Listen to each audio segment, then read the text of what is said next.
What if I told you you've already been lied to today? Not once, not twice, but probably more than you realize. And the scary part? Most people never notice it happening right in front of them. Because lies don't always look like lies.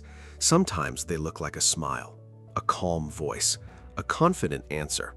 But here's the truth. Human behavior always leaks information, no matter how good someone is at lying.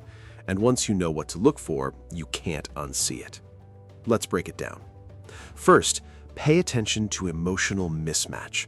When someone is telling the truth, their emotions match their story. But when someone is lying, there's often a delay or even the wrong emotion. For example, they might smile while talking about something serious, or look serious while telling a happy story. That mismatch is your first red flag. Second, watch their level of detail. Truthful people naturally include small, unnecessary details without thinking, but liars usually go one of two ways. They either give too little detail or way too much. And here's the trick. Over-explaining is often just as suspicious as under-explaining, because fake stories are built, not remembered. Now let's talk about something powerful: body stability. When people lie, their brain is under pressure, and that pressure shows up physically. They might suddenly get very still, or the opposite, too fidgety. A person who was relaxed a moment ago may suddenly adjust their clothes, touch their face, or shift their posture repeatedly. It's not random, it's stress leaking out. Here's a big one. Answer timing.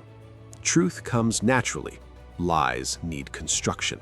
So if someone responds too fast, like they rehearsed it, or too slow, like they're building it in real time, something is off. What you want is natural timing, not robotic fast answers, not awkward long pauses. Now listen carefully to this. Word choice matters. Liars often avoid direct statements. Instead of saying, "I didn't do it," they might ask, "Why would I do that?" or "That doesn't even make sense." They shift the conversation instead of denying it clearly, because direct lies feel risky, even for liars. Another subtle sign is topic escape. When a conversation gets uncomfortable, a liar will often try to jump away from it quickly.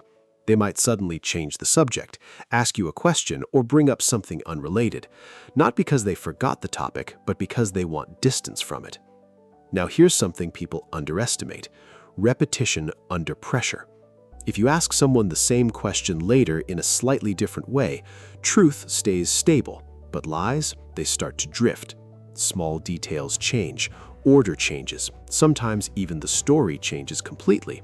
That inconsistency is where truth and fiction split. And finally, trust your instinct plus patterns, not just one sign. Because no single behavior proves someone is lying. But when you combine small signals like timing, emotion, and inconsistency, a pattern starts to appear, and patterns never lie. But here's the most important part.